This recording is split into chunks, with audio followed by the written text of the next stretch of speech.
සුබ සන්ධ්‍යාවක් අද අපි සමාජ හා දේශපාලන න්‍යාය POL 223 within brackets 3 නේ සමාජ හා දේශපාලන න්‍යාය කියන පාඩම් මාලාවේ දෙවෙනි කොටසේ කියන්නේ දෙවෙනි නූතන යුගයේ තෝමස් හොබ්ස් පිළිබඳවයි සාකච්ඡා කරමින් හිටියේ. අපි මේ සාකච්ඡාව ටිකක් එහාට අරගෙන යන්න තමයි අද දවසේදී උත්සාහ කරන්නේ. එතකොට මම ඊයේ ඔයගලන්ට වැදගත් කරුණක් කිව්වා. ඒ තමයි මේ දේශපාලන න්‍යායන්. ඒවා හුදෙක් අහසින් වැටෙනවා වගේ අපිට වැස්ස ලැබෙනවා වගේ ලැබෙන්නේ නැහැ. එහෙම නැත්නම් ඒවා ඉබේ එහෙම නැත්නම් ඕපපාතිකව පහළ වෙන්නේ නැහැ. ඒ දේශපාලන න්‍යායන් කිසියම් වූ ඓතිහාසික සමාජ දේශපාලන ආර්ථික සන්දර්භයක තමයි හැදී වැඩි පෝෂණය වෙන්නේ. එතකොට තමයි එම දේශපාලනය එම දේශපාලන න්‍යාය එකී දේශපාලනයත් එක්ක සමාජයත් එක්ක ආර්ථිකයත් එක්ක සමාජයත් එක්ක බද්ධ වෙලා හැදී වැඩි පෝෂණය වෙන්නේ. ඒ තත්කාලීන සමාජ ආර්ථික දේශපාලන සන්දර්භය විසින් මතු කරන අවශ්‍යතාවක් නැත්නම් මතු කරන ප්‍රශ්නයකට විසඳුමක් මතු කරන ගැටලුවකට විසඳුමක් විදිහට තමයි මේ දේශපාලන න්‍යායන් ඉදිරිපත් වෙන්නේ. එතකොට අපි හුදෙක් එම දේශපාලන න්‍යායවාදීන්ගේ න්‍යායාචාර්යවරුන්ගේ කෘති හෝ ලේඛන හෝ අදහස් පරිශීලනය කරමින් ඒවා හුදෙක් අර්ථ නිරූපණය කිරීමට හෝ තේරුම් ගැනීමට උත්සාහ කරනකොට අපිට ඒවා පිළිබඳව තත්ත්‍ය සැබෑ අවබෝධයක් ලැබෙන්න තියෙන ඉඩකඩ ඉතාම සීමිතයි. ඒකට හේතුව අපි ඒ දේශපාලන න්‍යායන් න්‍යායාචාර්යවරුන්ගේ අදහස් තුළින් ඔවුන්ගේ ග්‍රන්ථ තුළින් ඔවුන්ගේ ලේඛනයන් තුළින් අපි විශ්ලේෂණය කරමින් කියවමින් අර්ථ නිරූපණය කරමින් සාකච්ඡා කරමින් තේරුම් ගන්න උත්සාහ කළාට ඔවුන් එම දේශපාලන න්‍යායන් නිර්මාණය කළ තිබෙන්නේ එදා ඒ තිබුණු සමාජ ආර්ථික දේශපාලන ගැටලූන් වලට එම ඓතිහාසික ගැටලූන් වලට විසඳුමක් වශයෙන් පිළිතුරක් වශයෙන් අපිට ඒ පිළිබඳව අවබෝධයක් නැත්තම් එය තේරුම් ගැනීම ටිකක් අපහසු වෙනවා. ඒ නිසායි කිව්වේ ඒ අයගේ අදහස් විශේෂයෙන්ම තෝමස් හොබ්ස් නැමැති න්‍යායවාදී දාර්ශනිකයා චින්තකයාගේ අදහස් අවබෝධ කර ගැනීම සඳහා ඔහු ජීවත් වූ සමාජ පරිසරය තුළ එංගලන්තයේ තුළ සමකාලීන සමාජ දේශපාලනය පිළිබඳව පුංචි කියවීමක් කරන්න කියලා බ්‍රිටනිකා ශබ්දකෝෂයේ ඒ පිළිබඳව සඳහන් වෙන තැන මම ඔයගලන්ට ලින්ක් එකක් විදියට එවුවා. එතකොට ඔයගොල්ලෝ ඒවා ලියලා සිංහලයට පරිවර්තනය කරලා කෙටියෙන් සංක්ෂිප්තව නමුත් සාරගර්භව WhatsApp group එකට දාලා තිබුණා. එතකොට දැන් ඔයගලන්ට අවබෝධයක් තියෙනවා මොන වගේ සමාජ ආර්ථික දේශපාලන පරිසරයකද මේ හොබ්ස් ජීවත් වුනේ කියන එක. මට කියන්න බලන්න ඔයගලන්ගේ අත්දැකීම් එකිනෙකා එක එක්කෙනා අවබෝධ කරගත්ත විදියට හොබ්ස් මොන වගේ පරිසරයකද ජීවත් වෙලා තියෙන්නේ කියලා. මොන වගේ සමාජ ආර්ථික දේශපාලන පරිසරයකද හොබ්ස් ජීවත් වෙලා තියෙන්නේ ඔයගලන්ගේ කියවීමට අනුව. එක එක්කෙනා කියන්න බලන්න වීඩියෝ ඔන් කරත් කමක් නැහැ නැතත් කමක් නැහැ හැබැයි මයික් එක ඔන් කරලා කියන්නට ඕන. කෙටියෙන්. සඳුනි මම නම් කරන්නේ නැහැ. නම් කරන්නත් පුළුවන්. නැත්නම් ඔයගොල්ලන් සඳුනි පටන් ගමුද?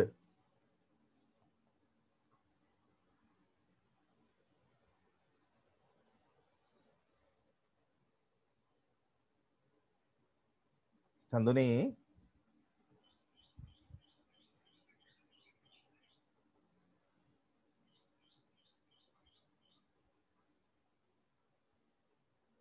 Hello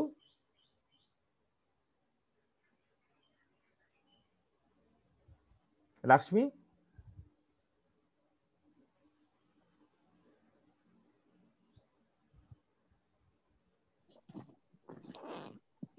Hello sir. ඔව් කියන්න බලන්න ඔයා කොහොමද තේරුම් ගත්තේ කියන එක ඔයගොල්ලන්ගේ වචනේ. ඒ කියන්නේ sir තෝමස් හොබ්ස් හිටපු ඒ කාලේ එංගලන්තයේ තිබුණේ යුද්ධමය පරිසරයක්. කියන්නේ යුද්ධමය වාතාවරණයක් තිබුණේ. මොකද අර පාර්ලිමේන්තුවාදීන් නොයි අර රාජකීයවාදීන් අතර ගැටුමක් ඇති වෙලා ඒ හින්දා තන යුද්ධයක් ඇති වුණානේ. ඒ කියන්නේ ඉතින් එයා ඉන්න කාලේ එයාට මුහුණ දෙන්න ලැබුණේ පරිසරය යුද්ධමය පරිසරයක්. කවුරු අතරද යුද්ධය ඇතුනේ? පාර්ලිමේන්තුවාදීන් කියන්නේ රවුන්ඩ් හෙඩ් වරුන් සහ රාජකීයවාදීන්නේ අතර. ඊට පස්සේ ඒ කාලේ තමයි ඉතින් තෝමස් හොබ්ස් හිටියේ. එතකොට එයාට මුහුණ දෙන්න උනේ යුදමය පරිසරයක් තියෙන කාලයක තමයි එයාට ජීවත් වෙන්න උනේ. එන්න සිද්ධ වුණේ. හරි. අපි බලමු සඳමාලි. ඒ සඳමාලි.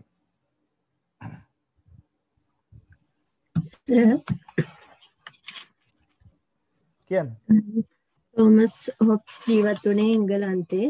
ඔව් ඔයගොල්ලෝ කැමති නම් වීඩියෝ ඔන් කරාට කමක් නැහැ රයිට්? මේක රෙකෝඩ් වෙනවා. එතකොට සර් එයා මේ අර ලක්ෂ්මී සහෝදරී කිව්වා වගේම යුද්ධමය පරිසරයක් තියෙන කාලෙක තමයි එයා රාජකීයන්ට සහාය වෙලා තියෙන්නේ ඒගොල්ලන්ගේ කටයුතු වලට. දැන් රාජකීයවාදීනුයි පාර්ලිමේන්තුවාදීනුයි අතර ගැටුමක් ඇති වුණාට පස්සේ ඒ රට වසර කීපයකට අරාජික වෙනවනේ.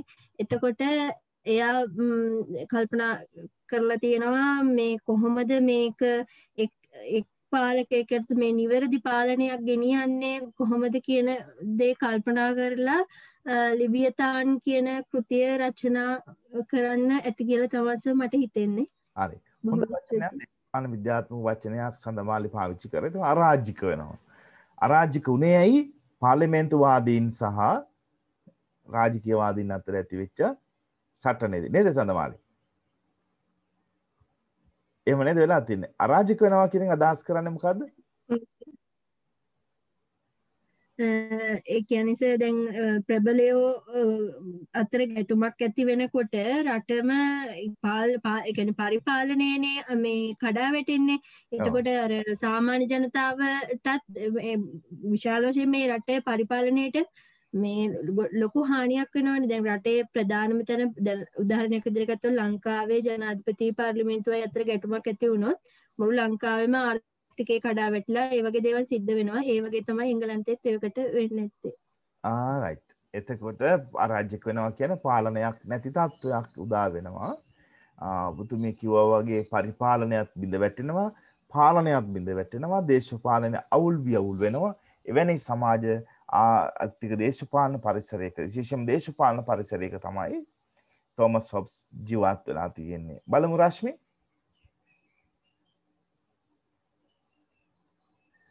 කෞශල්‍ය රශ්මි.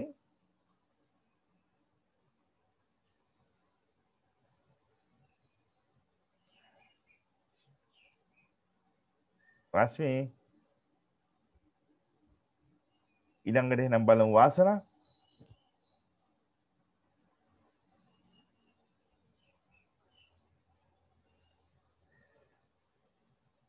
ඔයගොල්ලන්ට ඇහෙනවද මම කියන එක? රශ්මි වාසනා දිරාෂා වාසනා ඇහෙනවද?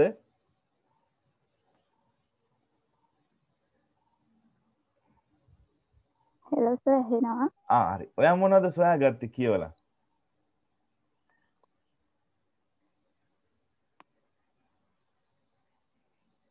අපිත් එක්ක බෙදා හදා ගන්නකො කියවපු දේවල්.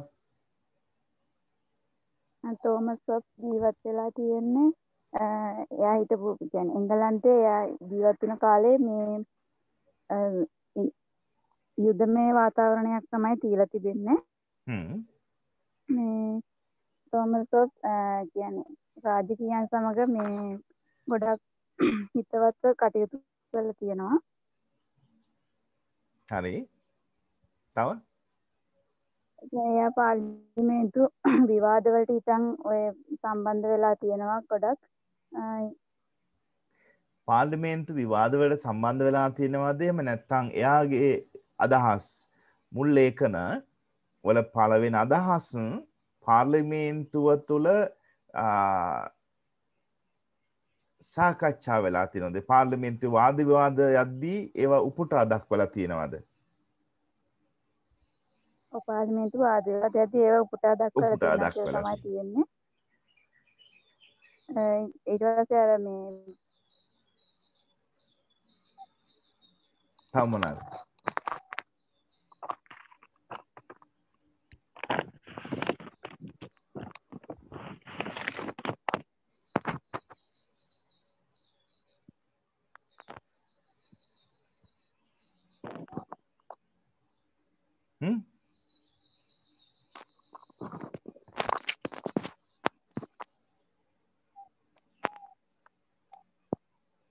ඇහෙන්නේ නැහැ නේ වාසනා. හරි බොහොම ස්තුතියි. අපි බලමු දිලාෂා ජයසිංහ.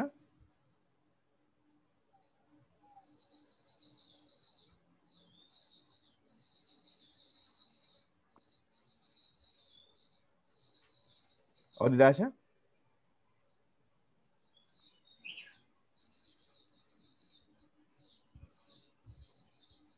දිලාෂා ඇහෙනවද? වාසනා.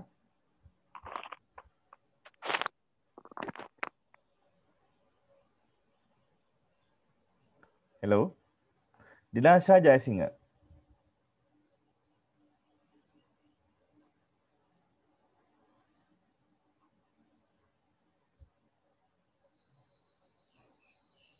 Dilasha ඉන්නවද?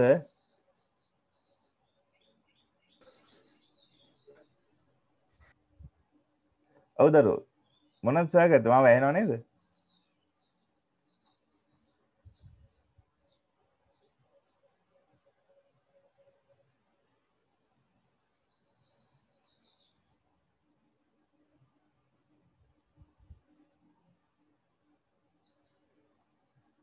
Sachini Disilla.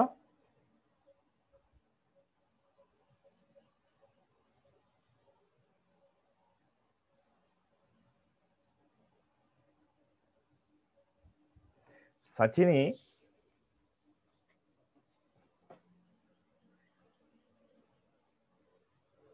Tarusha Dilishani.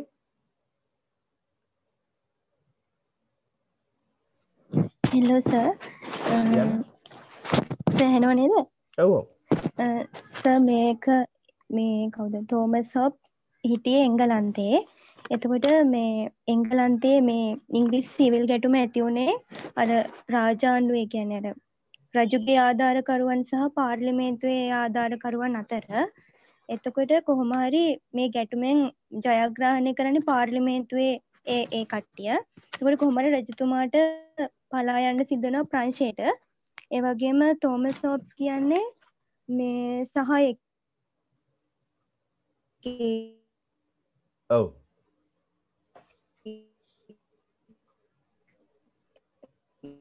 මේ රාජපාක්ෂිකයන්ට ඉතින් සර් දැන් මේ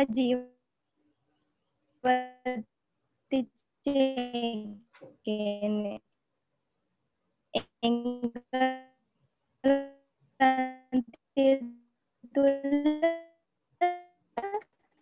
ගොඩක් ගැටුම්කාරී පරිසරයක් තමයි තිබිලා තියෙන්නේ. හරි. එතකොට රජුගේ උපදේශකයෙක් විදිහට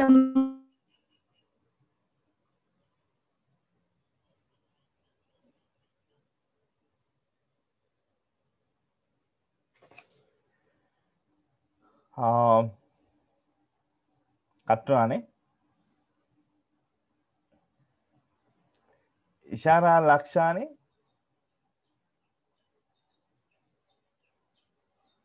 ඔව් තරිණි අම්මා ආයානේ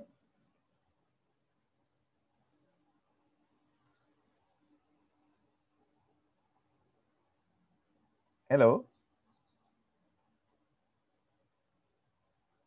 අනිත්තර මං කියන දේ ඇහෙන්නේ නැද්ද ඒගොල්ලෝ නැද්ද අචිනි උප්පලා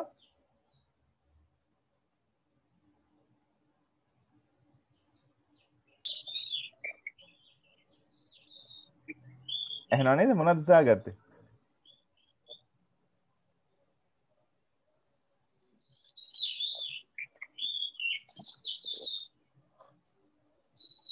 හෙලෝ අචිනි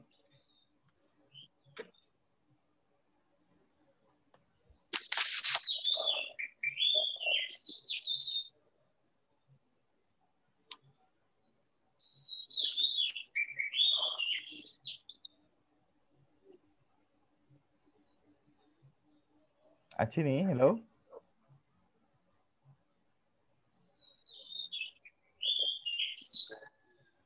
කුරුල්ලන්ගේ කටහඬ ඇහෙනවා ඔය කටහඬ ඇහෙන්නේ නැහැ නේ අචිනි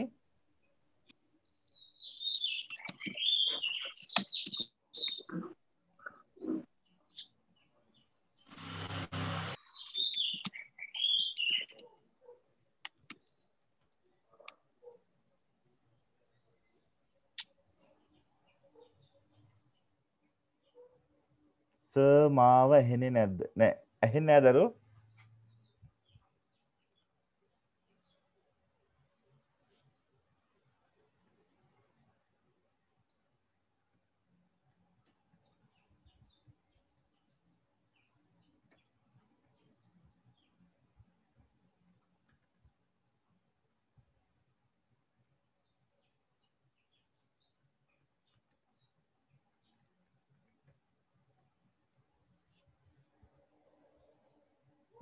තව කවුද තරිණි අම්මා ආයා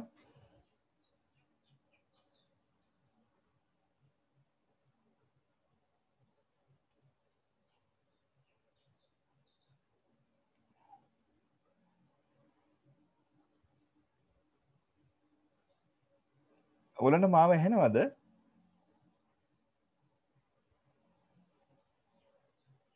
මට සැකයි ඇත්තටම ඔයගොල්ලෝ පන්ති ඉන්නවද නැද්ද කියන එක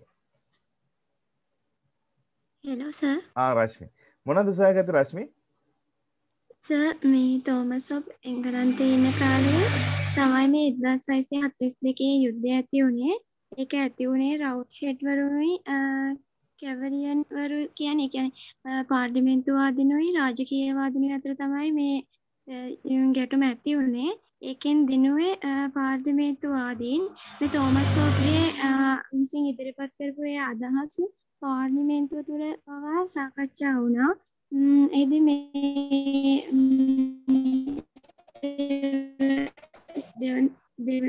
යුද්ධයේදී මේ ගැටුමේදී ප්‍රතිඵලයක් විදිහට චාල්ස් රජුට මේ පිටුහල් කරන ප්‍රංශය දක්වා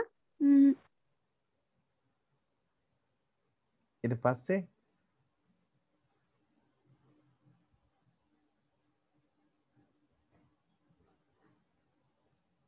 හෙලෝ රශ්මි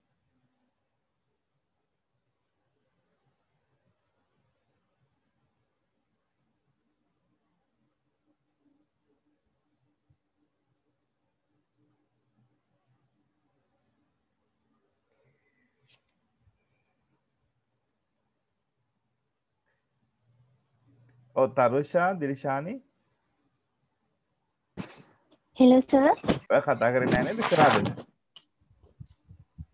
සර් මං කිව්වා ඊට පස්සේ සිග්නල් නැතුව ගියා ඊට පස්සේ අන්තිමට මොකද උනේ? hello sir. කියන්න ඇහෙනවා. කියන්න. සර් එතකොට මේ කොහොම හරි ප්‍රංශයට පලා යනවා රාජපාර්ශිකයන් සමගයා. ඊට පස්සේ රජු මේ කියනවා කෘතියක් රචනා කරන්න කියලා ලිවි අතන් කියලා. එතකොට එයා ඒ කෘතිය හරහා ඒ අරාජික විච්ච රට කොහොමද ශක්තිමත් පාලනයක් එහෙම කරන්න ඕනි කොහොමද කියලා තමයි එයා ඒ පොත තුලින් රචනා කරේ. අරාජික පාලනය කොහොමද මැඩ පවත්වලා ශක්තිමත් පාලනයක් ඇති කරන්න කියන එක නේද? හරි. බොහොම ස්තුතියි ඔයගොල්ලන් ඔක්කොන්ටම. ඔයගොල්ලන්ගේ ලියපු දේවල් මට ලැබුණා. නමුත් අපි ලිවීමෙන් තොරව අපි බලමු ඉස්සරහට සිග්නල් ටිකක් වර්ධනය කරගන්න. ඊළඟට දැන් ලොක්ඩවුන් ඒරියාස් නැති නිසා ලංකාවේ දැනට නේද? පොඩක් සිග්නල් වැඩි කරගෙන ස්ථාවර වෙලා අපි මේ අවබෝධය සහ පාඩම් ටික ටිකක් ලස්සනට ගැඹුරට ඉගෙනගෙන යන්න අපි බලමු. එතනදී ගුරුවරයා විදියට මමම හැමදේම ඔයගලන්ට කියලා දෙන එකෙන් බැහැර වෙලා ඔයගලන්ටත් පුංචි වැඩ දීලා ඒ තුලින් ඔයගලන්ට ඒ පසුබිම් දැනුම වර්ධනය කරගන්න මගක් සලසන්න තමයි උත්සාහ කරන්නේ. මොකද මේ එකතු කරගන්න දැනුම වැදගත් අතිශයින්ම. ඔයගලන් එකතු කරගන්න ඔය ලියවිලි මට ඒවල තිබිච්ච අර කොළ එහෙම නැත්නම් මේ සිංහලයට පරිවර්තනය කරපු ඒ ලේඛන ඒවා එකතු කරලා පොතක් විදියට එහෙම නැත්නම් පොඩි ෆයිල් එකක් විදියට එකතු කරගෙන යන්න. ඔයගලන්ට ඒවා වැදගත් වෙයි. මේ සාමාන්‍ය දැනීම පසුබිම් දැනුම ඊටාම වැදගත් වෙයි අනාගතයේදී. ඔයගලන් විභාගයේදී ලියද්දී උනත් ඇසයින්මන්ට්ස් ලියද්දී උනත් එහෙම නැත්නම් විශේෂයෙන්ම පස්සේ කාලෙකදී ඔයගලන් තරඟ විභාගවලට මුහුණ දෙනකොට උපාධිධාරීන් වශයෙන් මේ ආකාරයේ හැමින් එකතු කරගන්න දැනුම අතිශයින් ප්‍රයෝජනවත් වේවි. විශේෂයෙන්ම ශ්‍රී ලංකා පරිපාලන සේවාවේ විභාග වලට මුහුණ දෙනකොට ඔයගොල්ලන් අර තියෙනවනේ පරිපාලන නිලධාරීන් බඳව ගන්න විභාගය නේද? ශ්‍රී ලංකා පරිපාලන සේවයේ විභාගයට බඳවා ගැනීමේදී වෙනම තියෙන සාමාන්‍ය දැනීම ප්‍රශ්න පත්‍රයක්. එතකොට මේ එකතු කරගන්න දැනුම අතිශයින් වැදගත් වෙයි ඔයගලන්ට අනාගතයේදී. අනිත් පැත්තෙන් ඔයගලන්ට පුළුවන් ඔයගොල්ලෝ උපාධිධාරීන් විදියට විදේශ සේවා විභාගයට මුහුණ දෙන්න අනාගතයේදී. ඔයගොල්ලෝ දන්න ඔය තානාපතිවරු තානාපති කාර්යාලවල ඉහළ නිලධාරීන් බඳව ගන්න එම විභාගයෙන් විදේශ සේවා විභාගය. ඒ විභාගයේදී ප්‍රශ්න පත්‍ර 6ක් තිබෙනවා. ඒ 6න් 4ක් දේශපාලන විද්‍යාව ආශ්‍රිතව වූ රචනාමය ප්‍රශ්න තමයි අහලා තියෙන්නේ. රචනා ප්‍රශ්න. එතකොට ඔයගොල්ලන්ට මේක එකතු කරගන්න දැනුම සාමාන්‍ය දැනුම බාහිර දැනුම පසුබිම් දැනුම එකතු කරගෙන ඔයගොල්ලන් ඒ රචනා ප්‍රශ්න ගොඩනගද්දී මේ කරුණු මේ දැනුම එතනට එකතු කරන්න පුළුවන්. එතකොට අනිත් තරග කරුවන්ට වඩා වැඩි වාසියක් සාපේක්ෂ වාසියක් ඔයගොල්ලන්ට තියෙනවා එම විභාගවලින්. විශේෂයෙන් දේශපාලන විද්‍යාව හදාරන නිසා සහ දේශපාලන විද්‍යාව හදාරන ශිෂ්‍යාවන් අතරත් මේ කැපවීමේ මහන්සියෙන් එකතු කරගන්න මේ පසුබිම් දැනුම ඉතාම වැදගත් වෙයි. ඊළඟට සැලසුම් සේවා විභාග, ඊළඟට විදුහල්පති ගුරු විභාග, විදුහල්පති විභාග, නීති විද්‍යාල විභාග, නීති ප්‍රවේශ විභාග යනාදී වශයෙන් ගත්තහම ඔයගොල්ලන්ට අනාගතයේදී මේ එකතු කරගන්න දැනුම ඉතාම වැදගත් වෙයි. ඒ නිසා පුළුවන් නම් මේ එකතු කරගන්න දැනුම් කොළ දැනුම් පත්‍රිකා පොතක් විදියට එහෙම නැත්නම් ෆයිල් එකක් ගොනුවක් විදියට එකතු කරගෙන යන්න මතකයේ තබා ගන්න. එතකොට අද අපි අපේ පාඩම තමයි මේ දැනුත් ඉන්නේ. නමුත් අපි සාකච්ඡාවේ මගේ පැත්තේ සාකච්ඡාවේ තව ටිකක් ඉස්සරහට යන්නයි මම උත්සාහ කරන්නේ. අද කතා කරපු ඒ වගේම කතා කරන්න උත්සාහ කරපු ඔයගොල්ලෝ සියලු දෙනාටම ස්තුතියි. ඒ වගේම මම දීපු පැවරුම ඔයගොල්ලෝ සියලු දෙනාම කරලා තිබුණා. ඒ කරලා WhatsApp group එකට දාලා තිබුණා. ඉතින් ඒකට ඔයගලන්ට බොහොම ස්තුතියි. ඒ පසුබිම් දැනුම අවශ්‍ය අපිට මේ සාකච්ඡාව ඉස්සරහට අරගෙන යන්න.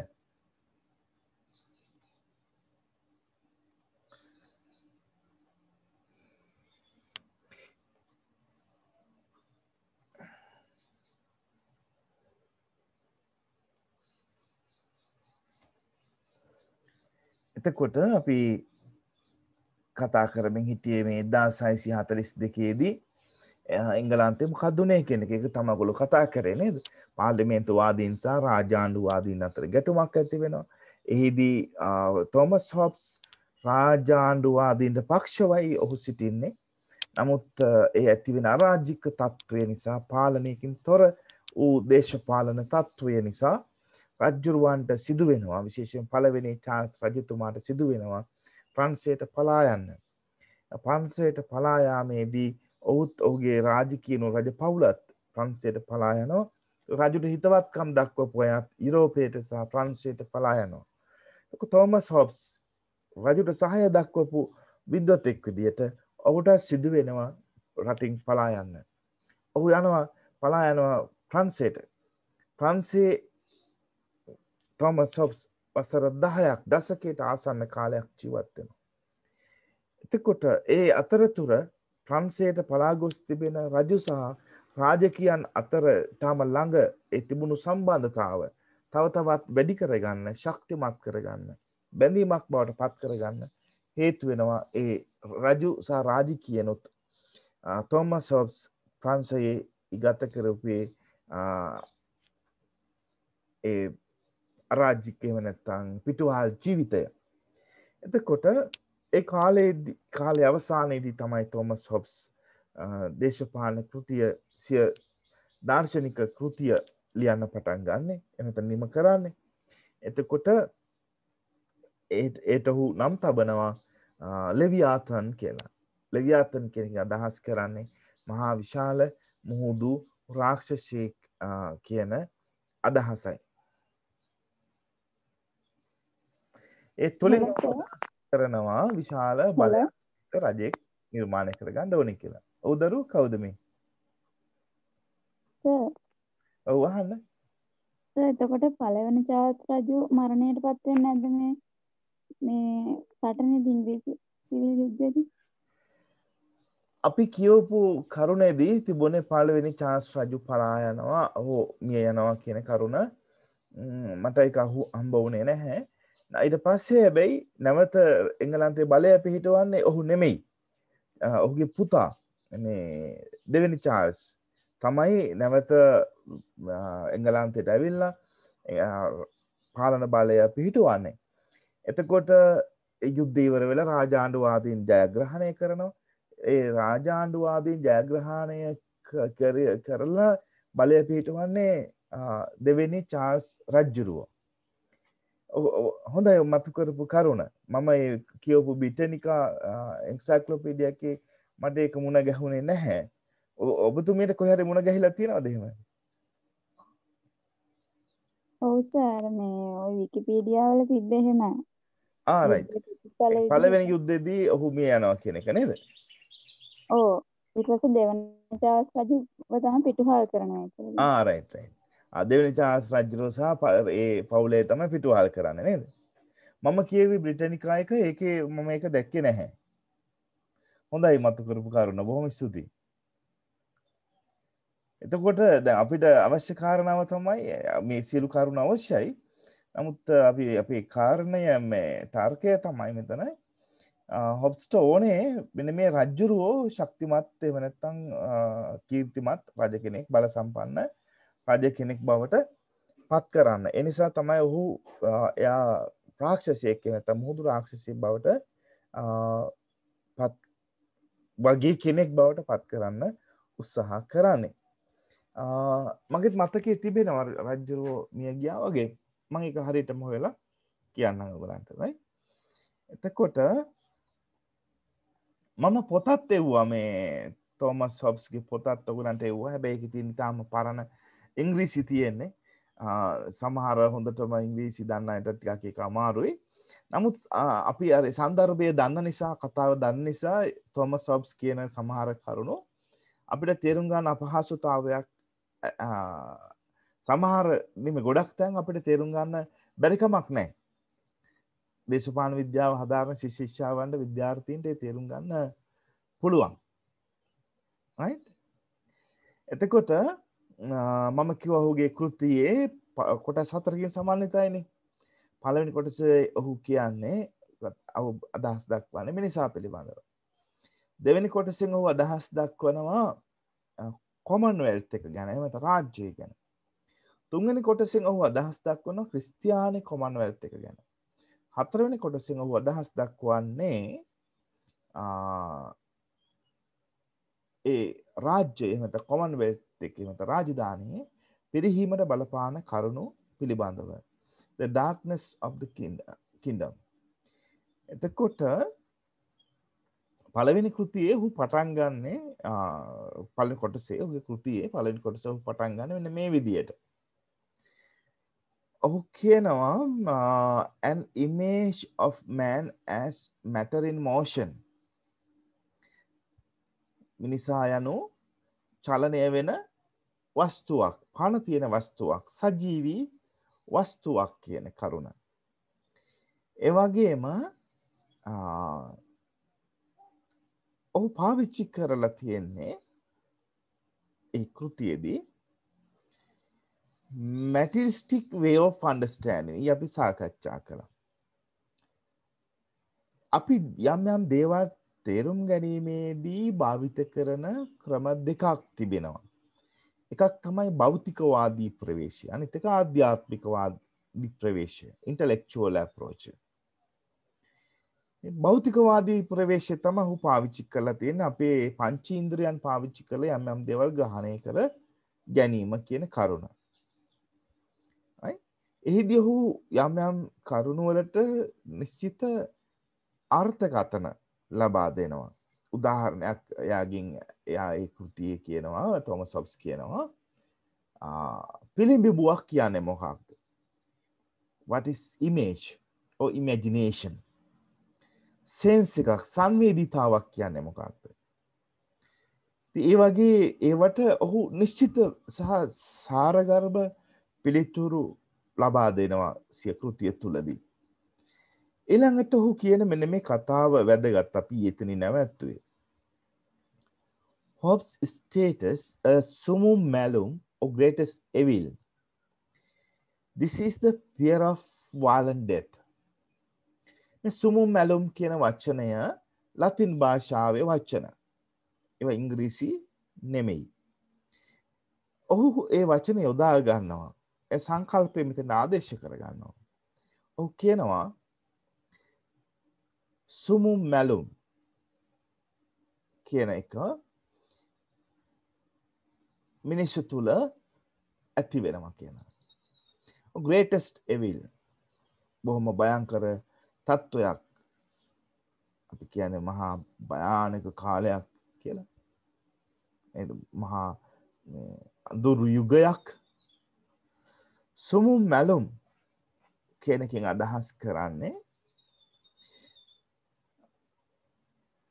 ප්‍රචණ්ඩත්වය හේතුවෙන් ප්‍රචණ්ඩකාරී ලෙස මිය යාමට මිනිසුන් දක්වන බිය. The fear of violent death. බොහොම භයානක මරණයක් අත් කරගන්න, ප්‍රචණ්ඩත්වය නිසා ඇතිවන මරණයක් අත් කරගන්න, ප්‍රචණ්ඩකාරීත්වය හේතුවෙන් ඇතිවෙන වූ මරණයක් ලබා ගන්න, මිනිසුන් තුළ ඇතිවෙන මහා විශාල බය. ඒකට කියනවා summum malum කියලා. The greatest fear. right? එතකොට ඒ බය නිසා තමයි මිනිස්සු මොකක් කරගන්න මොනවාද හදාගන්නේ? A political community can be oriented around this fear. දේශපාලන සමාජය, එහෙම නැත්නම් දේශපාලන සංවිධානය මෙන්න මේ බිය පදනම් කරගෙන නිර්මාණය කරගන්නවා කියලා තමයි තෝමස් හොබ්ස් කියන්නේ. තෝමස් හොබ්ස් ආරම්භයේදීම කියනවා කොහොමද කියන්නේ? මිනිස්සු අරාජික වෙලා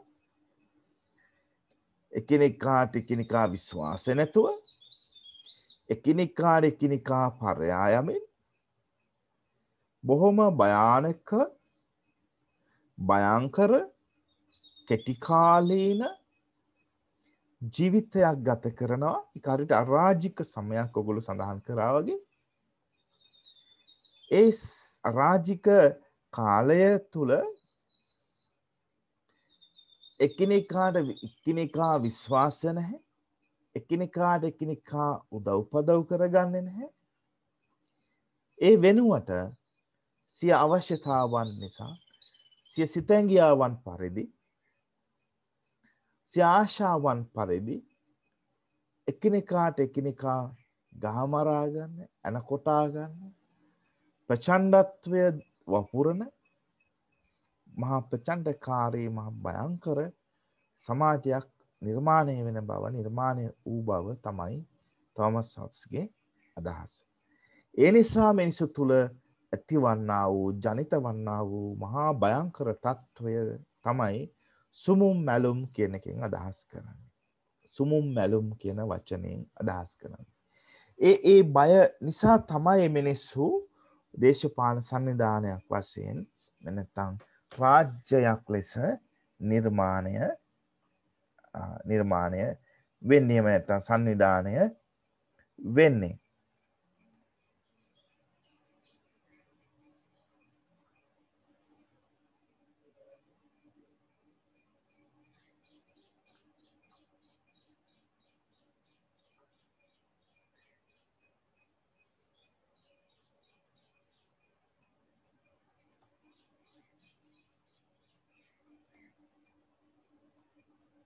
දැන් බලන්න ඔයගලන්ට පේනවා ඇති කියලා මම විශ්වාස කරනවා.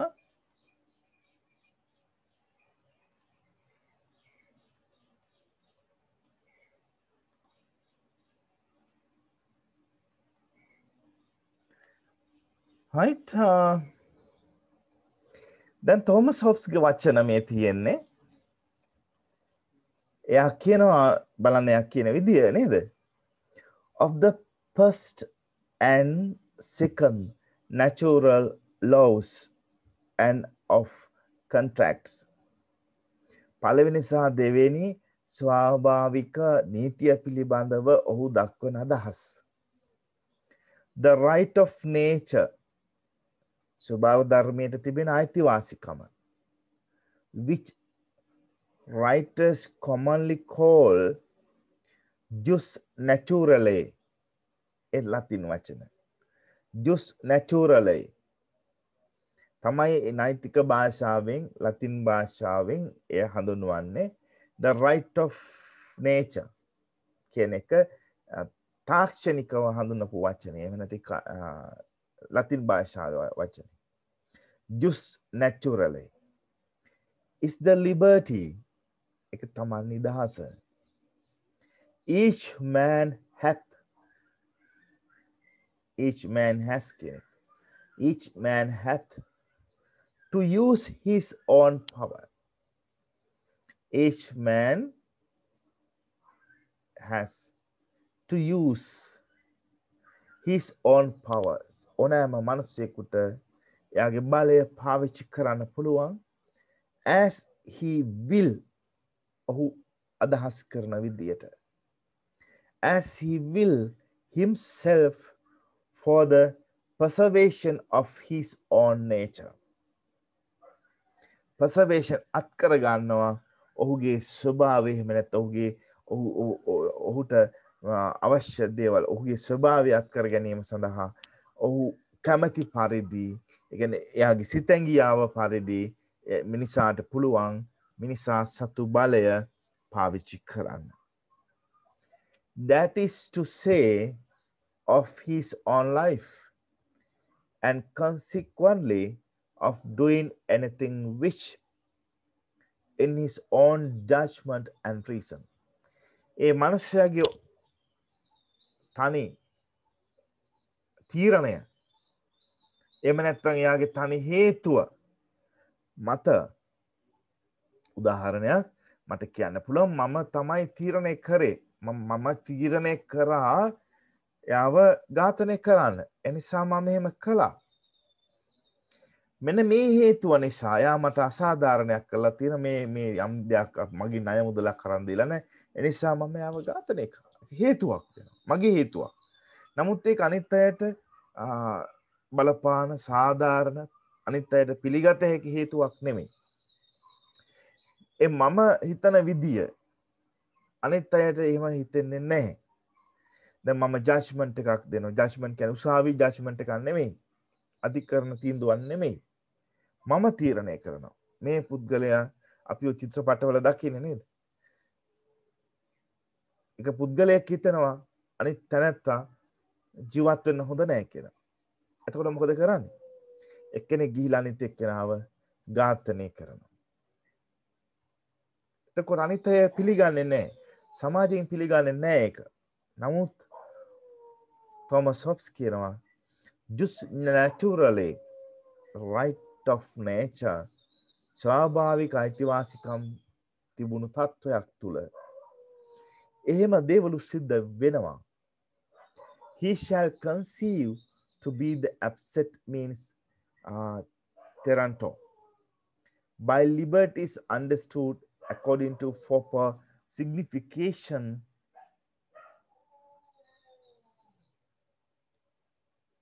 of words, absence of external impediments. බාහිර පලිබෝධනාශකයන්ගේ බාහිර බලවේගයන්ගේ බාහිර කරදර වලින් බාහිර බලපෑම් වලින් තොරව යාට ඒ බලය පාවිච්චි කරන් තියෙන අයිතිය. Which impediments may take away part of a man's power to do what he would, but cannot hinder him from using the power left him according as his judgment and reason shall dictate to him. බාහිර බලපෑම් වලින් තොරව බලය පාවිච්චි කරන්න යාට තියෙන අයිතිය.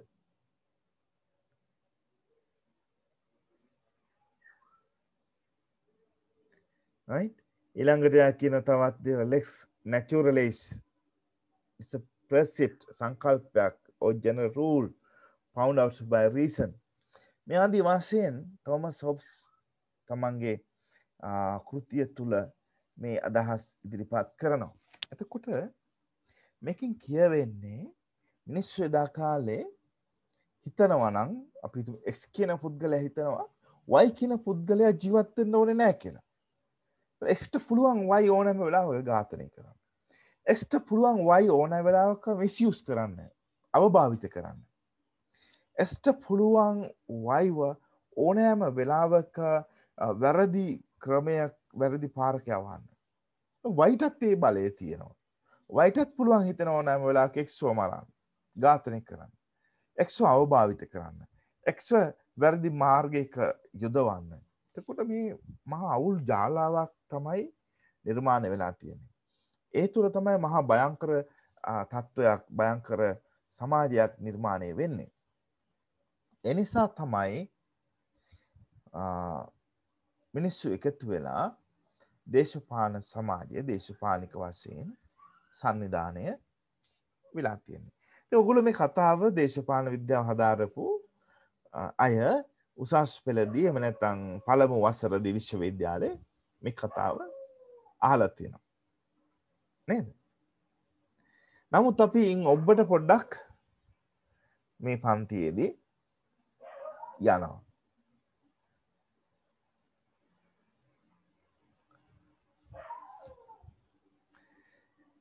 මිනිසා පිළිබඳව සඳහන් කරමින් ලෙවියාතාන් කෘතිය තුල තෝමස් හොබ්ස් කියනවා rational and most excellent work of nature, man. මොකද කියන්නේ මිනිසා තමයි ස්වභාව ධර්මයේ විශිෂ්ටතම ඒ වගේම තාර්කිකම නිර්මාණය. ස්වභාව ධර්මයේ excellent work of nature, man. මිනිසා තමයි ස්වභාව ධර්මයේ විශිෂ්ටතම නිර්මාණය. තාර්කිකම නිර්මාණය. rational and most excellent work of nature. තෙගුලන්ට මේ ප්‍රකාශය ගැන මේ අදහස ගැන ගැඹුරින් හිතන්න පුළුවන්. මිනිසා ස්වභාව ධර්මයේ විශිෂ්ටතම නිර්මාණයක්ද නැද්ද? මිනිසා ස්වභාව ධර්මයේ අත්වැරදීමක්ද? ඒ නිසාද මිනිසා ස්වභාව ධර්මයට විරුද්ධ වෙමින් සිටින්නේ? ඒ නිසාද මිනිසා ස්වභාව ධර්මයට විරුද්ධ වෙන්නේ?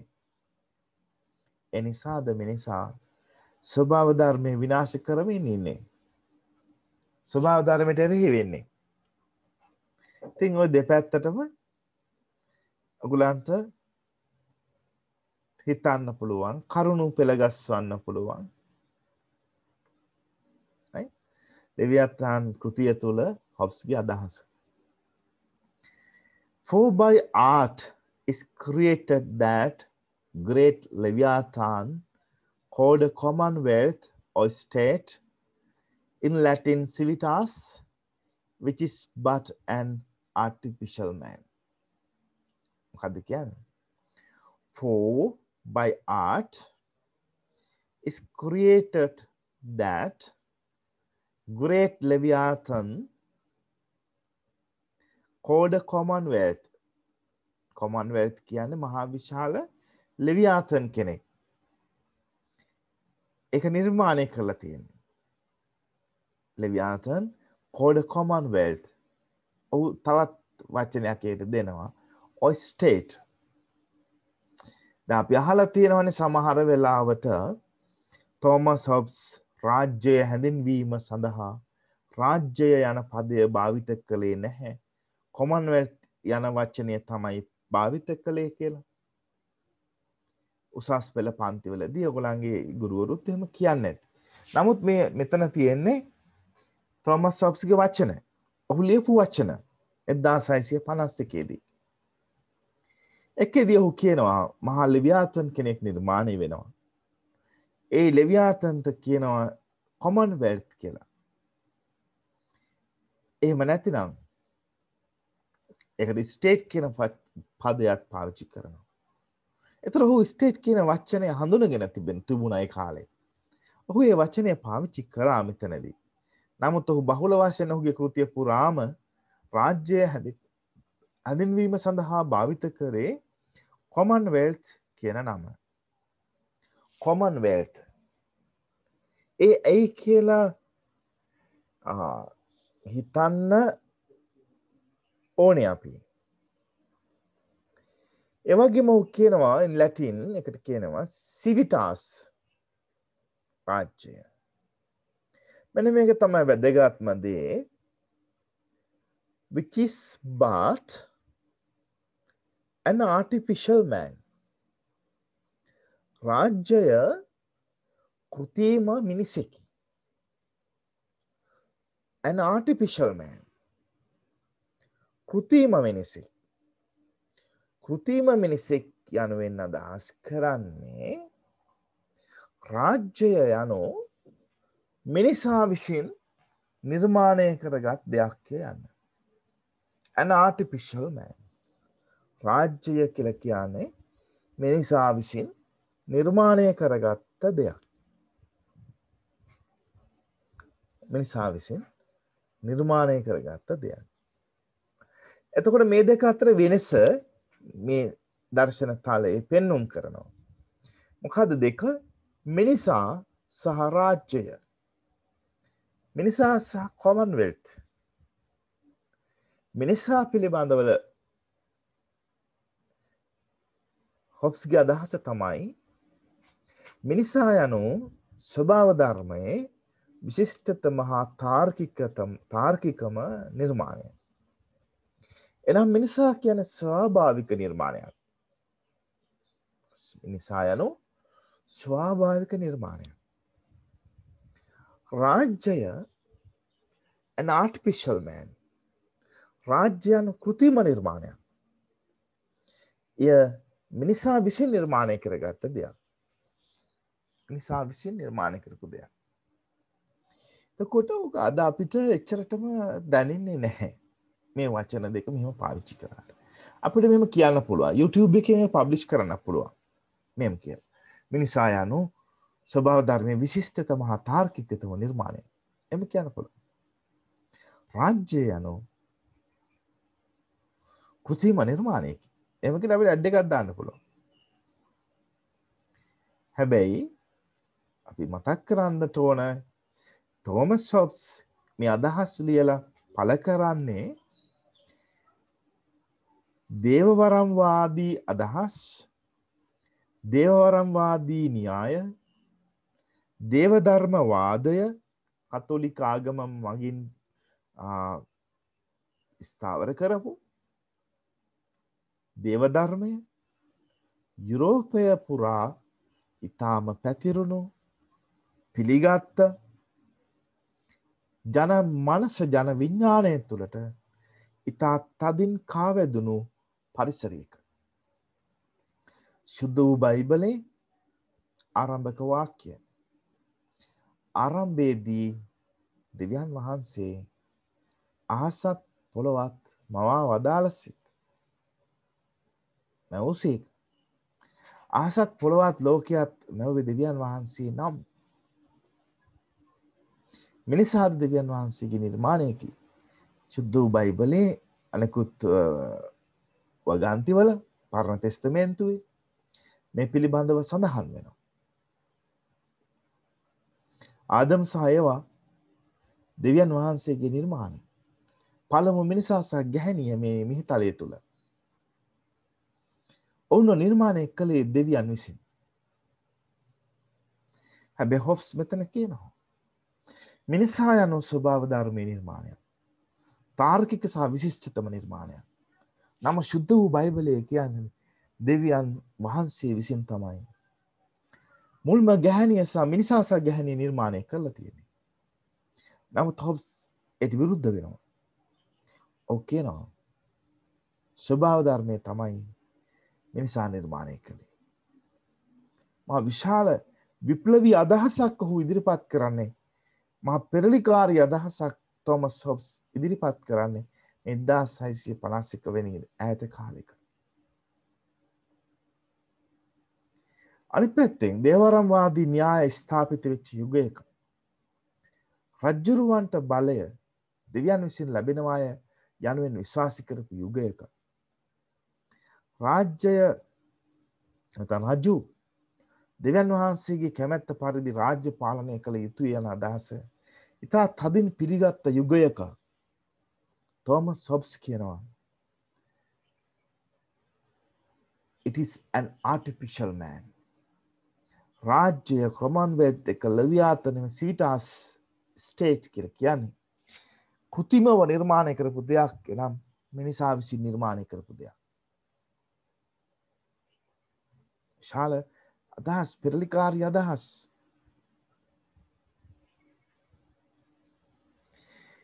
ඊළඟට ඔහු කියනවා sovereignty is an artificial soul as given life and motion to the whole body. මෙතනදී ඔහු අදහස් කරන මිනිසා පිළිබඳව නෙමෙයි රාජ්‍ය පිළිබඳවයි. කොමන්වෙල්ත් එක පිළිබඳව. Sovereignty is an artificial soul of the state. ස්වාධිපත්‍ය කියන්නේ කෘතිම ආත්මය රාජ්‍යය සතු කෘතිම ආත්මය artificial soul as given life and motion to the whole body. ස්වාධිපති බලය නැමැති කෘතිම ආත්මය තමයි රාජ්‍යයට රාජ්‍ය නැමැති ශරීරයට ජීවය සැපයන්නේ. ඒ නිසා තමයි රාජ්‍යයට ශිකාරයන් කර කියාගත හැක්කේ. චලනයන් ආරම්භ කර හැක්කේ. සිය චලනයන් ආරම්භ කළ හැක්කේ. ස්වාධිපති බලය නිසා. ස්වාධිපති බලය නැමැති කෘතිම ආත්මය නිසා තමයි රාජ්‍යයට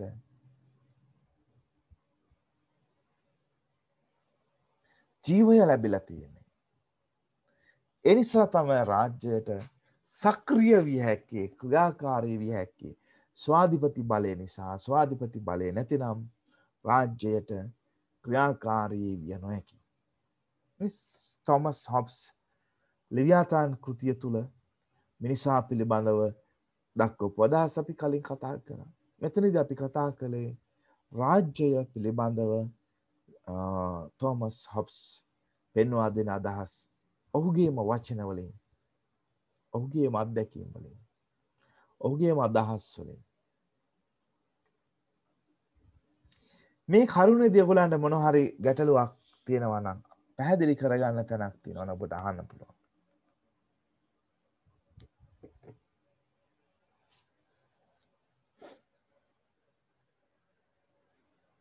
ඔයගොල්ලන්ගේ පැත්තෙන් මොන හරි ප්‍රශ්න එකතු කරන්න දේවල් තියෙනවද?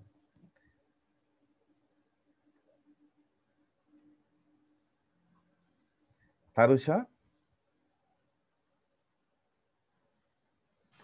hello sir කියන්න.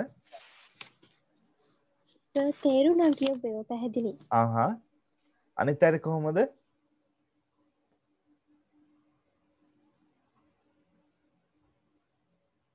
දැන් ඔයගලන්ට පුළුවන් නම් මේ පොඩි කොටස් වාක්‍ය කොටස් පාඩම් කරගන්න.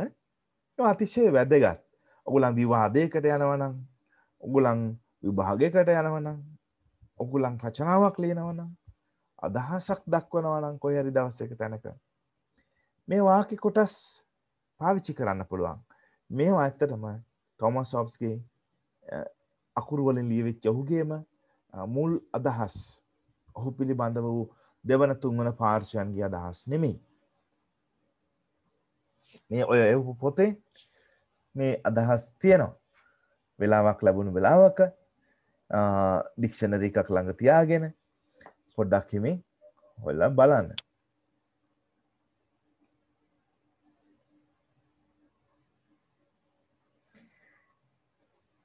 හොබ්ස් තවත් අපූර්ව අදහසක් කියනවා. නර්ව්ස් කියන්නේ මේ ස්නායු. මොන ස්නායුද? රාජ්‍ය නැමැති ශරීරයේ තිබෙන ස්නායු. ඒවා තමයි the magistrates, මහේස්ත්‍රාත් අධිකරණ, නඩුකාරුන් වහන්සේලා and other officers of judicature, අධිකරණයට හා සම්බන්ධ අනෙකුත් නිලධාරීන්, and execution, විධායකයට සම්බන්ධ අනෙකුත් නිලධාරීන්, artificial joints, රාජ්‍යයට පුළුවන් rewards and punishment ලබා දෙන්න. රාජ්‍යයේ මොනවද මේ ස්නායු තමයි මහේස්ත්‍රාත්වරු, අධිකරණ නිලධාරීන්, විධායකයට සම්බන්ධ අනිත් අය, ඒගොල්ලෝ. ඒ හරහා තමයි රාජ්‍යයේ වැඩ කටයුතු ක්‍රියාවට නම් වෙන්නේ. ඒ වගේම රාජ්‍යයට පුළුවන් reward and punishment. reward කියන්නේ ප්‍රසාද සහ දඬුවම් ලබා දෙන්න. හොඳ දෙයක් කරද්දී එහෙම නැත්නම් යම් ප්‍රගතිශීලී දෙයක් කරනකොට ඒ සඳහා නම්බුනාම ලබා දෙන්න පුළුවන්. යම් ඇගයීම් කරන්න පුළුවන්. යම් වරප්‍රසාද ලබා දෙන්න පුළුවන්. දැන් අපි දන්නවා ඉස්සල සිංහල රජ කාලේ යම් වීරකමක් කරපු අයට, එහෙම නැත්නම් යුද්ධයේදී දස්කම් විස්කම් දක්වපු අයට, නව නිර්මාණ එහෙම නැත්නම් විශාල අමාරු නිර්මාණ කරපු අයට, රජු වෙනුවෙන් සේවය කරපු අයට නේද? අපි දන්නවා අපි ජනවහරේ තියනවා එක නින්දගම් පවරනවා. එම ඇතෙක් බරට වස්තුව දෙනවා. ඇතෙක්ගේ බරට වස්තුව කියන්නේ ධන සම්භාරයන් ලබා දෙනවා. රිවෝඩ්ස්, ප්‍රසාද දෙනවා, තෑගි දෙනවා. රාජ්‍යයට එහෙම කරන්න පුළුවන්. අපේ පැරණි රාජ්‍යයන් එහෙම කරලා තියෙනවා. ප්‍රසාද දීලා තියෙනවා. තෑගි දීලා තියෙනවා. ඇතෙක් බරට වස්තුව දීලා තියෙනවා. නින්දගම් දීලා තියෙනවා. සමහර පළාත්වල කියනවා හුවක් කියන මානේ අයිති සියලු ඉඩකඩම්, දීපල, ගහකොළ, මුතුමැණික් සියල්ල අද ඉඳන් ඔබට බාර දෙනවා කියලා රාජ සන්නසකින් රාජ නියෝගයකින් යම් යම් කීර්තිමත් පුද්ගලයන්ට සේවාවන් කරපු විශිෂ්ට අයට ඇගයීමක් වශයෙන් ලබා දීලා තියෙනවා. ඒ වගේම අපි දන්නවා බිතානයේදී බිතාන්‍ය අධිරාජ්‍ය බිතාන්‍ය රජු හෝ රැජින වෙනුවෙන් සේවාවන් කරපු විශිෂ්ට පුද්ගලයන්ට බිතාන්‍ය රජය විසින් ලබා දෙනවා ප්‍රසාදයන් නම්බුනාම. එහි දැක්වෙන විශිෂ්ටතම නම්බුනාමය තමයි නයිට් පදවිය. නයිට් පදවිය. කිසියම් පුද්ගලෙක් විශිෂ්ට සේවාවක් කරොත් ඔහුට රජු හෝ රැජින විසින් නයිට් පදවියක් ලබා දෙනවා. උසස්ම නම්බුනාම. එතැන් සිට ඔහු අපිතුමු සර් යන නමින් හඳුන්වන්නට ඕන. Sir Arthur Conan Doyle. right?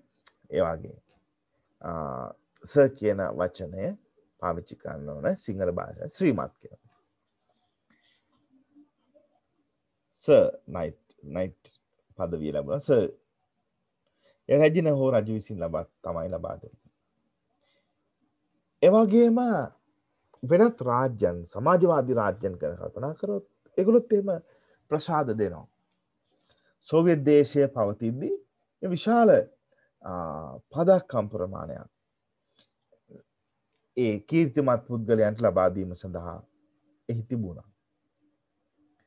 වී.ආයි. Lenin සම්මානය තමයි එහි උසස්ම සම්මානයක් විදියට සෝවියට් දේශය පැවති කාලේ තිබුණේ.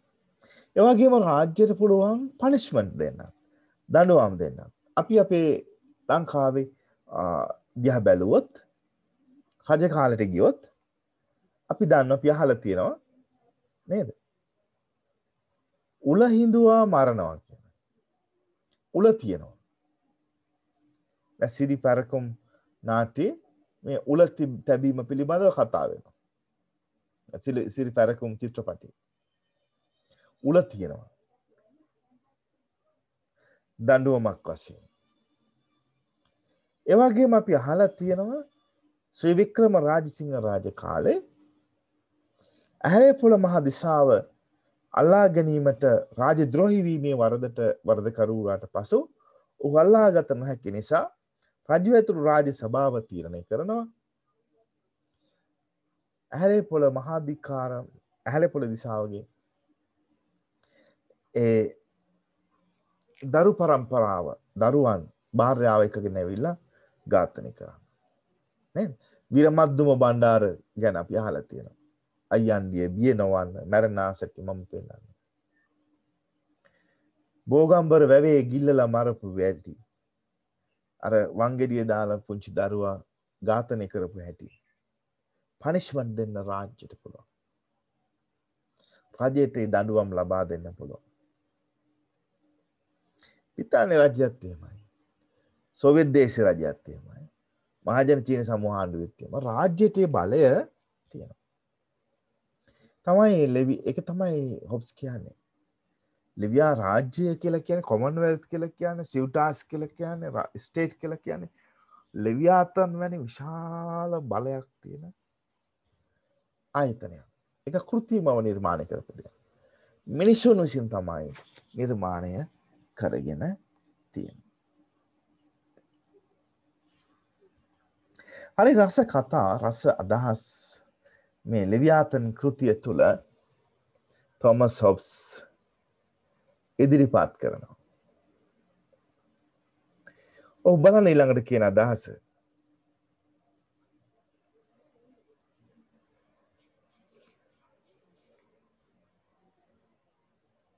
අපි කාට හරි කියමු මේ කියවන්න කියලා.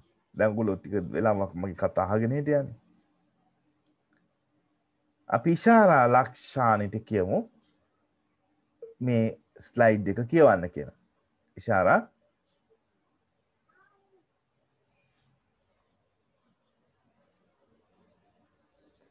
ඉෂාරා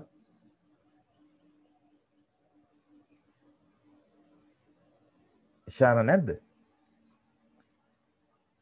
සමාධි Perera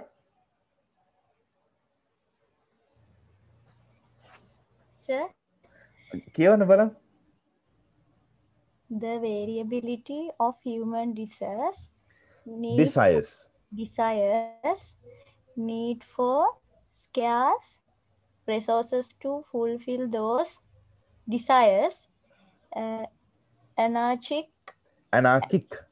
anarchic condition must be a war of all against all, continual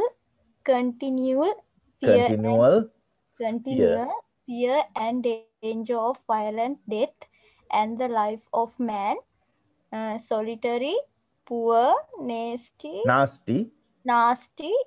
brutish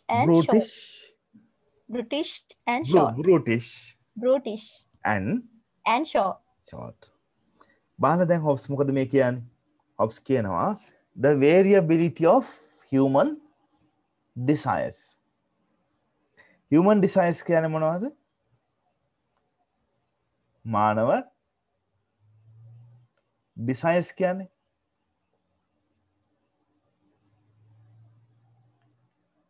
මානව ආශාවන් නේද? මානවයාගේ අවශ්‍යතා ආශාවන් desire කියන එක අදහස් කරන්නේ ආසාව අවශ්‍යතාවයට වඩා අර මිනිස්සුන්ට තියෙන මොකද කියන්නේ කැමැත්ත වගේනේ. කැමැත්ත අපි කියන්නේ තිබුණා නම් හොඳයි වගේ. ඕනෑකම්ද සර්? ඔව් ඕනෑකම් කියලා කියන්න පුළුවන්. දැන් desire දැන් මට මේ වෙලාවේ අයිස්ක්‍රීම් සලාඩ් එකක් තිබුණා නම් හොඳයි. නමුත් ඒක නැති වුණා කියලා උලකුත් නැහැ. නැබැයි හොබ්ස් මෙතන පාවිච්චි කරන්නේ ඒ අර්ථයෙන් නෙමෙයි. මිනිසුන්ගේ අවශ්‍යතා කියන එක ඇත්තනවා. අවශ්‍යතා ඕනෑකම් ලැබියාවන් ඒවා මොකද වෙන්නේ? variability of human desires. ඒවා විවිධයි. මානව ආශාවන් විවිධ පරාසයක් පුරා විහිද යනවා. විවිධයි. මානව අවශ්‍යතාවන් විවිධයි.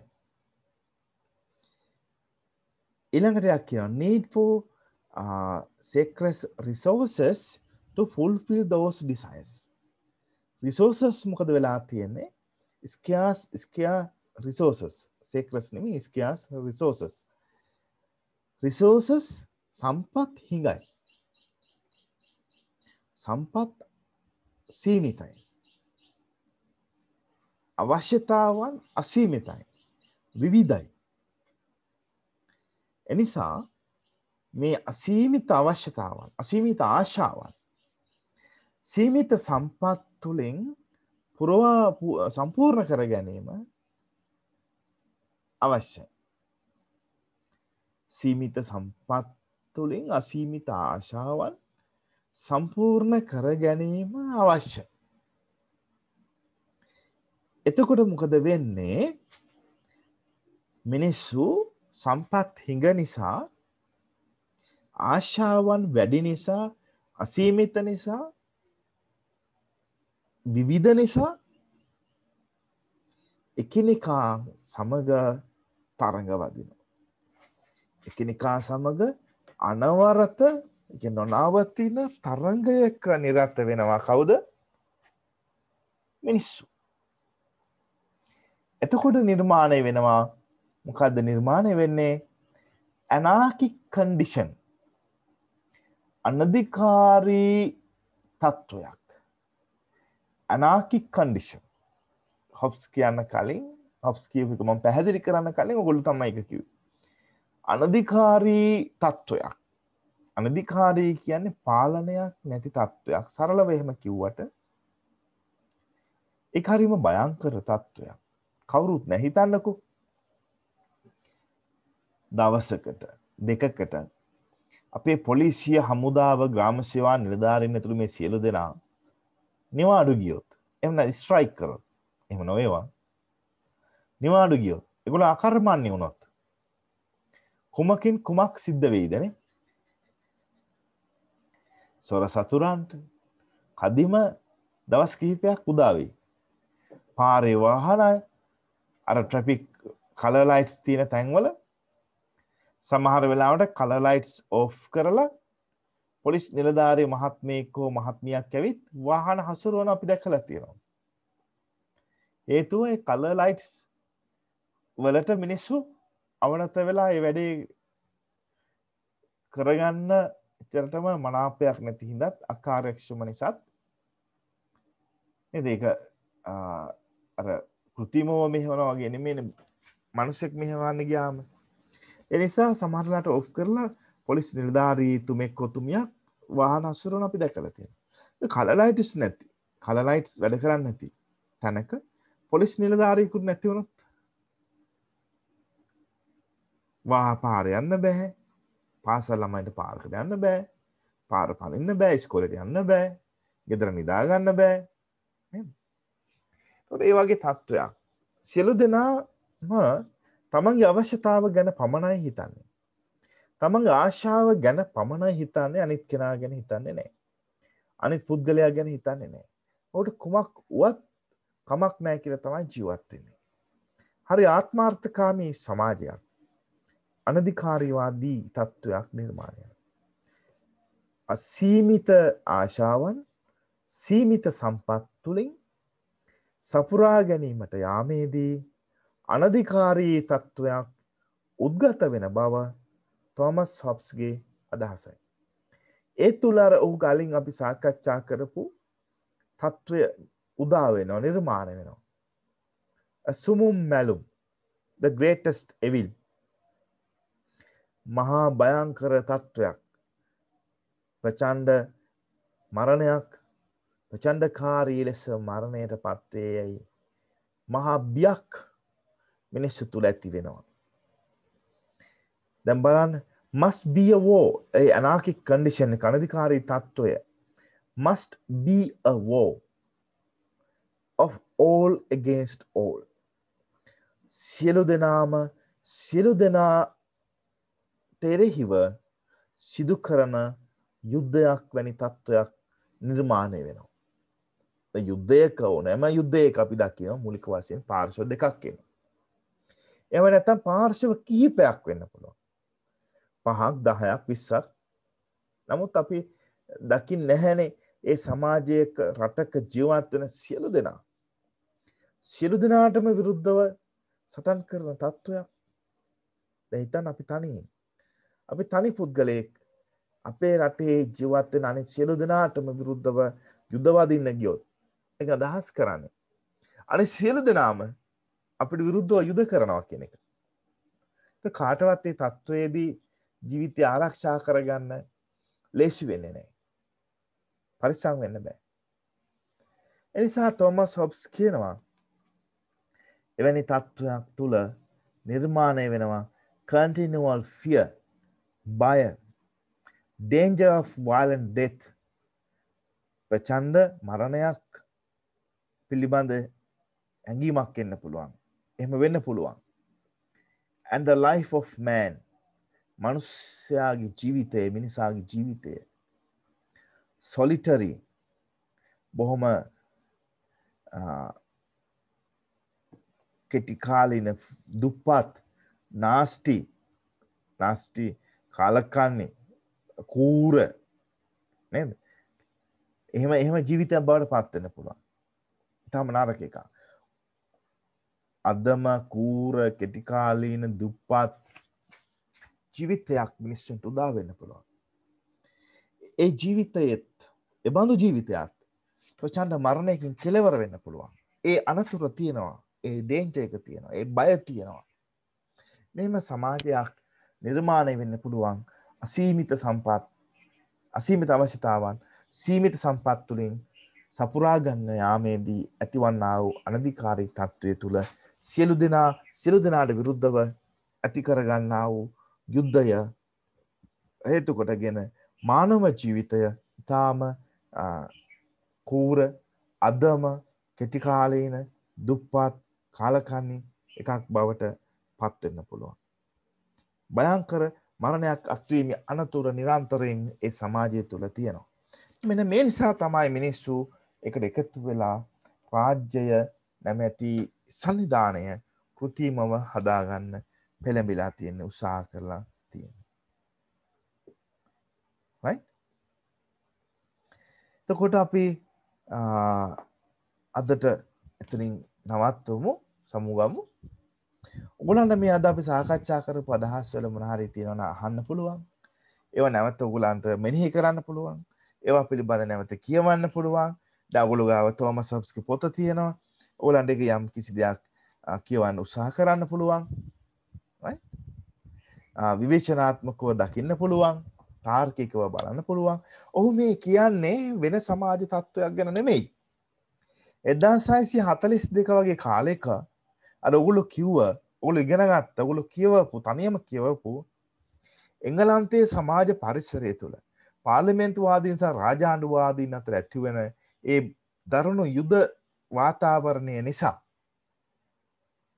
ඒ සමාජයේ ජනිත වුණු අනධිකාරී තත්ත්වය තුළින් ඇති කරපු මහා භීෂණකාරී භයංකර තත්ත්වය තමයි මේ පොත තුලත් මේ කරුණ වලින් ඔහු මූර්තිමත් කරන්නේ, ප්‍රතිනිර්මාණය කරන්නේ.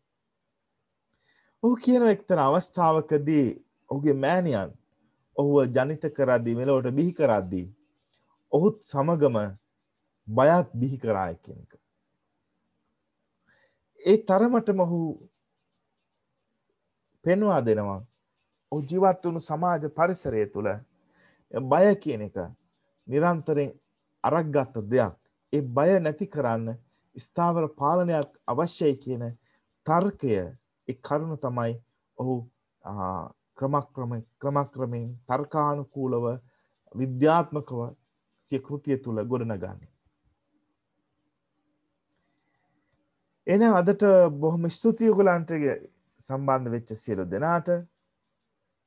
මොනවද තව කතා කරන්න තියෙන්නේ? අපි ඊළඟ දවසේදී මේ පිළිබඳ තවත් පුළුල්ව විස්තීර්ණව අදහස් උහුමාරු කරගමු. බොහොම ස්තුතියි.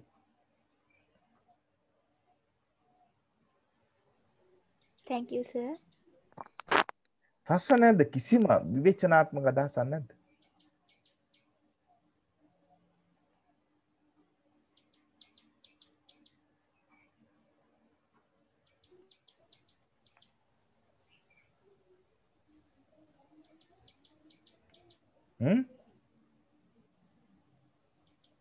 සර් මං අහලා තියෙන විදිහට මේ තෝමස් හොබ්ස්ගේ මේ පියා චූටි කාලේ මේ දාලා ගිහින් තියෙනවා. ඒ කියන්නේ එයා තනියෙන් ඉපදිලා ඒ තනියෙන් හැදිලා තිබු පුංචි කාලේ නේද? ඔව් සර්. අර තම සහෝදරයෝ දෙන්නෙක් ඉඳලා තියෙනවා. තව මේ එයාගේ අම්මයි එයයි තව සහෝදරයෝ දෙන්නෙක් එක්ක තමයි ඉඳලා තියෙන්නේ. තාත්තා මේ දාලා ගිහින් තියෙනවා. එයා රාජකීය සභාවේ මේ පූජකවරයෙක් විදිහට තමයි වැඩ කරලා තියෙන. අර ආරවුලක් හින්දා මේ දාලා ගිහින් තියෙන. ඉතින් එතකොට මේ එයාගේ ඔය සමහර සංකල්ප වල ඉතින් ඒ පසුබිමත් බලපෑවද කියලා බලපාලා තියෙනවා කියලා තමයි කියන්නේ නේ. ඔව් සර්. හොඳයි සමාධි, බොහොම ස්තුතියි. හොඳ අදහස. thank you. අනිතට පුළුවන් ගැන තව හොයන්න. මම දැතුළු. thank you සමාධි. එහෙනම් අපි ඊළඟ සතියේදී හම්බෙමු. එතකන් හොඳින් කියවන්න.